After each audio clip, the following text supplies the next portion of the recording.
Hello. This week we're talking about color. And I'm thinking color all the time. I wore a reddish shirt. I have a greenish background. Red stands out on green. We'll talk about all of that in a second. Okay. Now, one thing I wanted to talk a little about is this week's assignment. Um, what we're going to do is take last week's assignment and do it in color. Now, a lot of you have gotten a little ahead of the curve and started to do color already. Color's a whole nother world. So revisit it, use the same material, and just do it with color in mind. It is due next, it's due this Friday, as they all are. Here's the things to think about.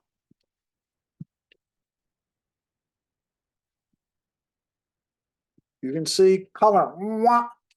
It's the Tennessee color. You see it right there. Orange, what does orange say? It's a warmer color. It's a classic color. It's energetic. It's telling you a lot, not just with the word, but what we do with it. Color adds emotion. You notice red. Red is the color that we see first and foremost, stands out the most because what in real life is red? Blood, fire, things you need to think about. It establishes theme, brand, and style. And you notice how hard this yellow is to look at? Think about that when you do this. Black and white is just the facts. Color is your um, color is your personality. Okay. Oh, a lot comes down to the color wheel. We have on the upper hand, we have our warm colors. Below, we have our cool colors. Cool colors connote cool emotions, calmness.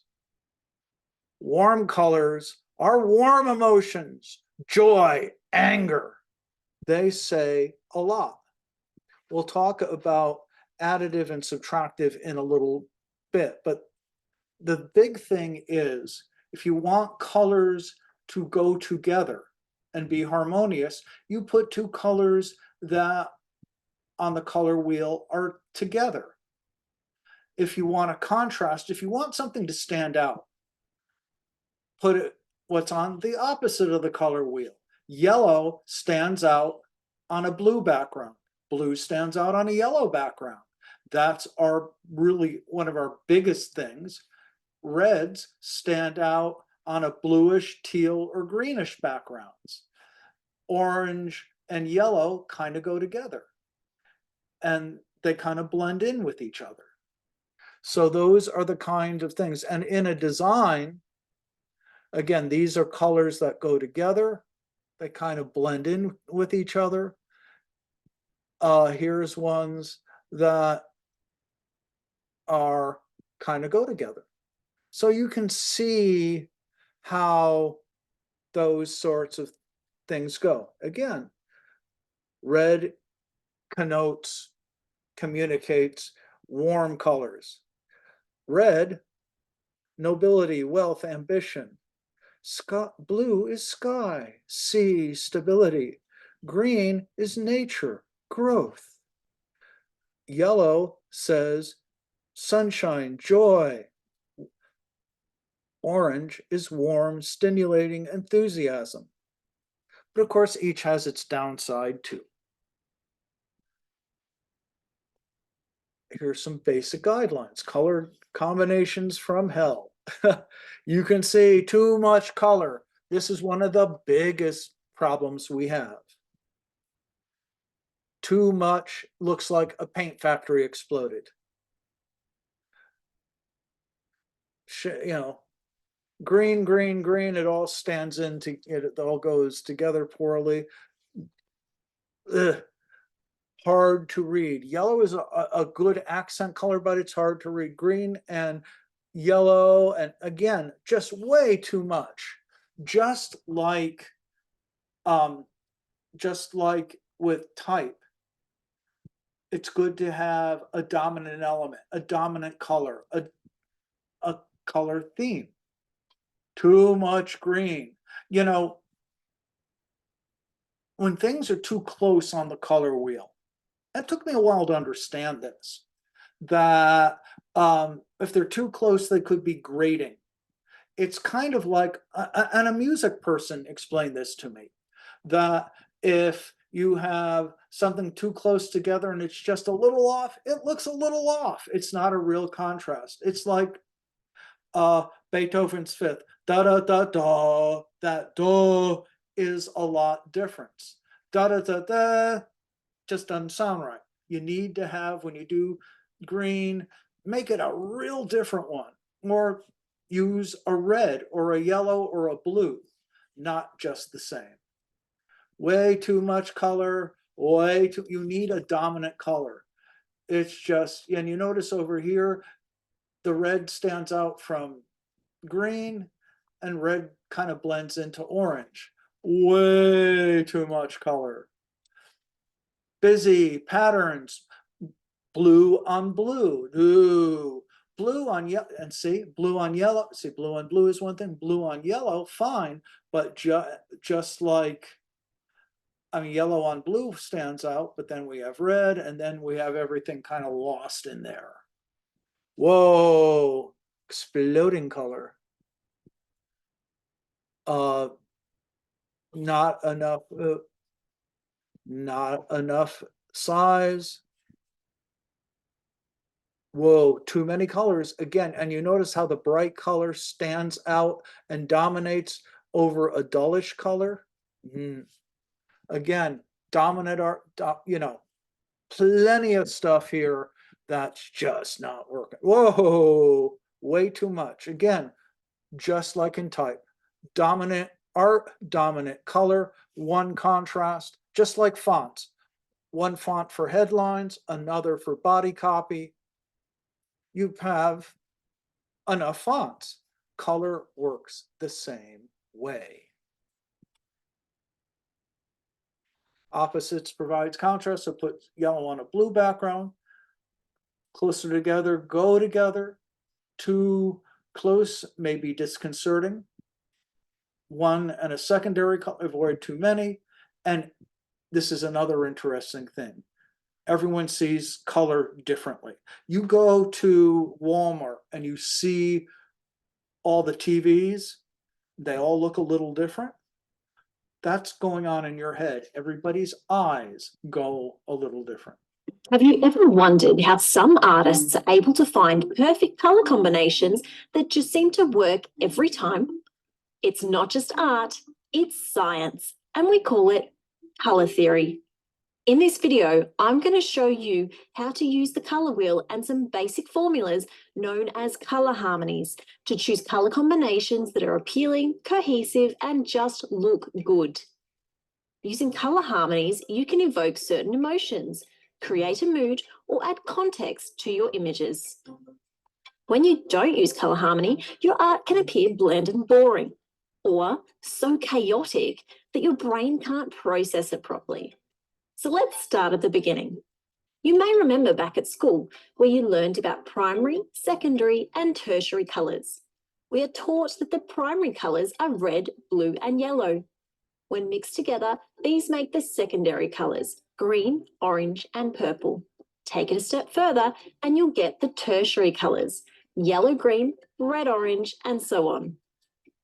These make up the traditional colour wheel that was created by Sir Isaac Newton and helps us to understand how different colours work together.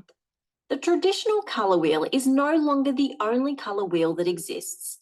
There are other colour wheels and methods that are used by artists and designers to create a bigger range of colours when mixed together.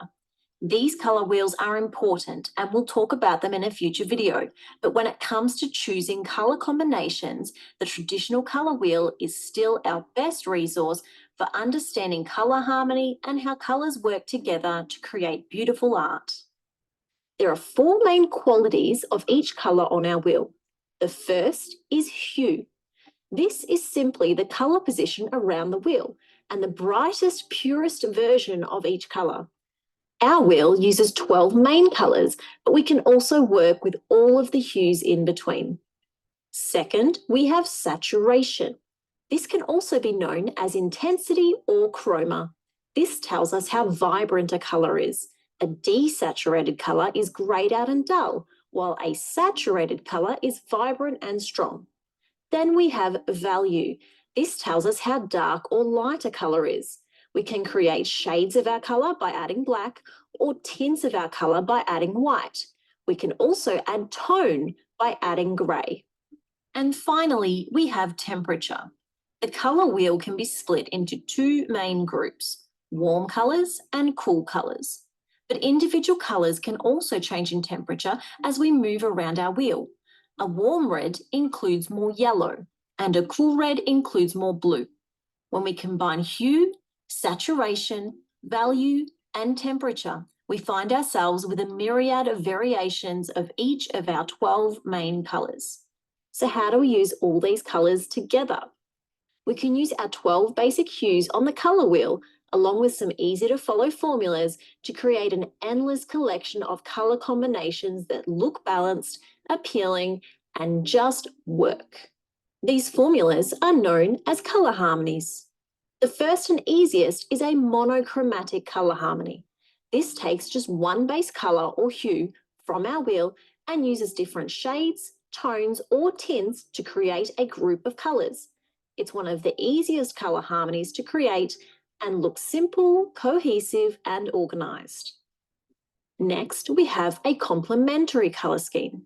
This takes two colors from opposite sides of the color wheel, such as red and green or blue and orange. This type of color scheme is great for creating strong contrast in your image. A split complementary color scheme is similar to a complementary color scheme, except one of the colors is split into two nearby colors. This keeps the high contrast of the complementary color scheme, but also adds more variety. A triadic color scheme uses three colors that are evenly spaced around the color wheel like a triangle. These color combinations are often bold and vibrant.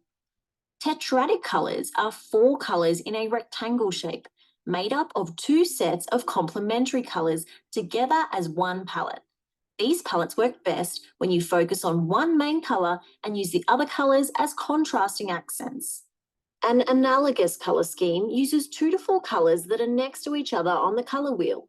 This is one of the simplest and most appealing color harmonies and works best if you choose one dominant color and use the other colors as accents.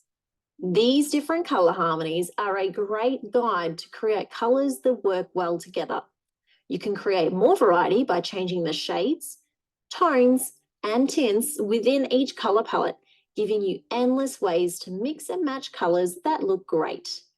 This can all be a bit overwhelming, but don't worry.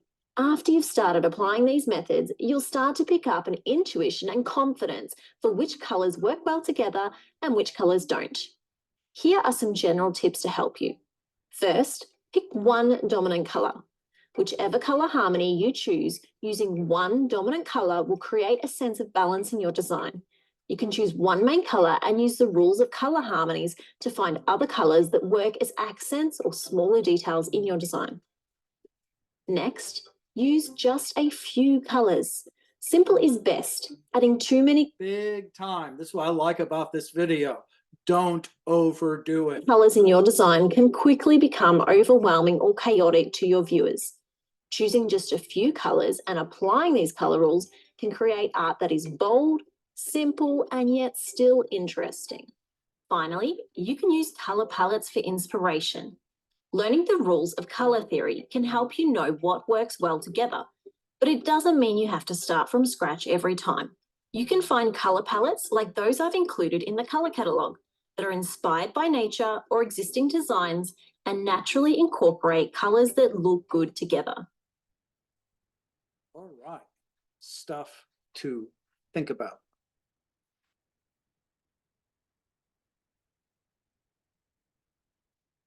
Warm and cool, we talked about that a little bit. Let me show you how we do stuff around here. Actually, my department uses Monday.com, so I'm good. Work management.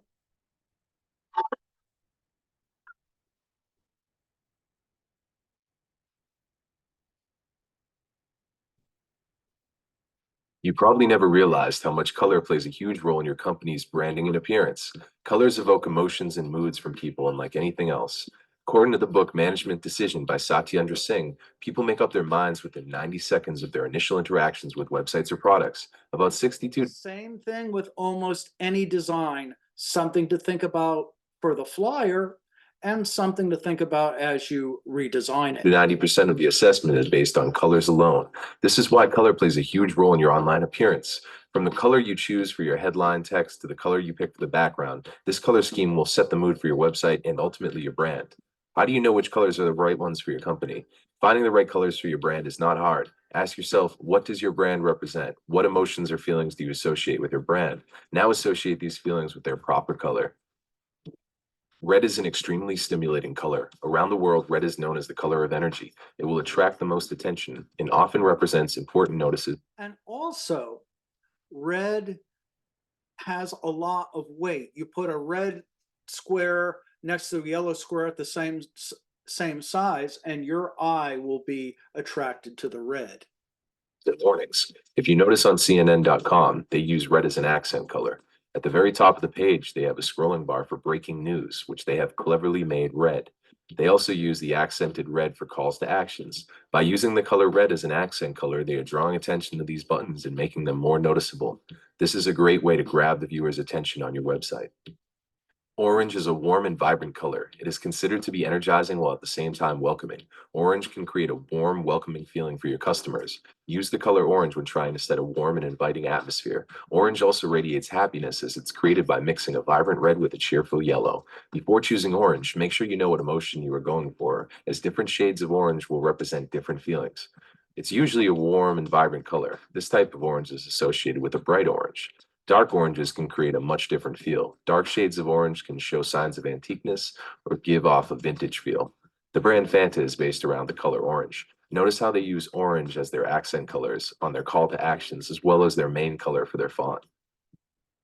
Yellow is an extremely versatile color depending on which shade you choose. Bright yellows glow with enthusiasm and optimism and often provoke thoughts and thinking. Bright yellows will immerse your brand with color and energy. Dark shades of yellow, such as gold, represent antiquity and age. These darker shades are often related with timeliness and wisdom. Lipton Tea utilizes the color yellow to the fullest extent. By covering the background of their website in yellow, they are making sure their branding stays consistent. This is a great branding technique and great use of color consistency. Green gives off so many different emotions. One emotion that it gives off is the feeling of growth. It gives a sense of renewal and restores exhausted energy. This is great to use if you are looking for an environmental or healthy theme as it balances emotions and inspires compassion. Green can also represent stability and endurance. Be cautious when choosing the color green, however, as green often signifies a sense of right and wrong. Just as with CNN.com, Starbucks.com uses their logo's color as a color palette throughout their entire website. Their secondary menu item uses the same color green to accent their special sales for that week. They also utilize green for their call to action text. The color blue is often associated with calm and relaxing emotions. It's also associated with strength and reliability. Blue emits feelings of loyalty and inner security, which is why you may see technology and information security businesses using the color. Social media giants such as LinkedIn, Facebook, and Twitter all utilize the color blue on their networks. Was this a coincidence or a well thought out branding strategy? Here are some theories as to why the big three all chose to have a blue logo. One is that blue is a reflection of intellect in the mind, ultimately making it the color of communication. Communication is the basis of social media networks. Another theory is that blue represents reliability and trust. And our last theory is that blue is the most popular color in the world. Well, this is kind of a teal, and so it's not as intense a blue. It's kind of mild. Every website has its own color scheme. There are three common ways to mix colors: triadic, compound, and analogous. The triadic is the most common of the color schemes. On a 12-step color wheel, choose any 3 colors that are 120 degrees from each other. The compound scheme can be difficult to pull off, however. It can look stunning if done correctly. The concept uses 4 colors, 2 contrasting pairs and 2 complementary pairs. The analogous scheme focuses on complementary colors. This one really highlights the vibrancy of the colors chosen.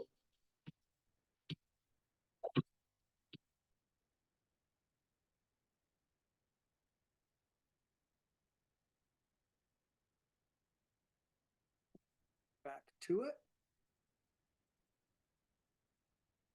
The 3 properties we talked about: hue or dominant color, saturation, the density and intensity, or brightness.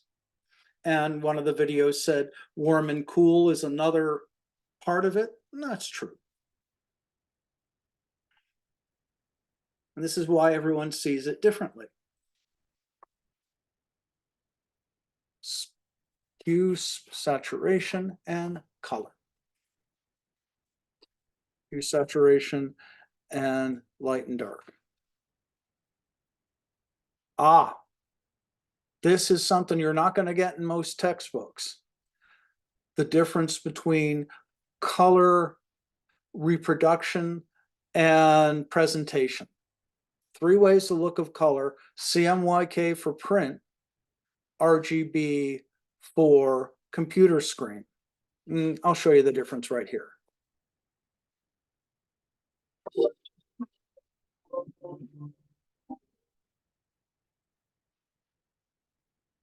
It's Friday again, and it's time for another quick tip from printplace.com. Today we're going to talk about something incredibly important to print design: RGB versus CMYK. RGB and CMYK are color modes used in digital design. RGB, or red, green, and blue, is the color of the light emitted from your computer screen. When mixed, these colors can produce a broad range of colors, millions actually, allowing for bright, intense hues. CMYK, or cyan, magenta, yellow, and black, has its origin in the world of printing. Cyan, magenta, yellow, and black inks are applied one after another on white paper to produce a full-color image. For this reason, it's always best to design in CMYK color space so your printed materials will match what you see on your computer screen.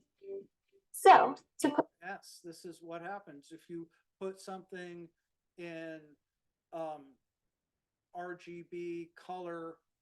When you save it on a file and then you put it on a printing press or on your printer in your house, it might look a little different. Put it simply, RGB is for web design and CMYK is for print. When you work in CMYK, you may notice a color shift between artwork or photos that were originally produced. See, it's not a huge difference, but definitely a difference. In RGB. This is because CMYK doesn't have near the color range that RGB does. Most of the time, the shift is barely noticeable or not a big deal, but sometimes an intense blue or red will appear off or dull.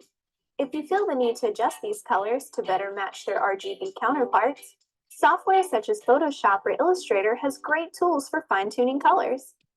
Unfortunately, because CMYK doesn't have the same range as RGB, the colors will never exactly match. However, with some experimenting and tweaking, you can get fairly close. That's it for just something to think about. Anyway, lots to think about, play with it, and I have 2 more little videos here to show you how to do it in InDesign.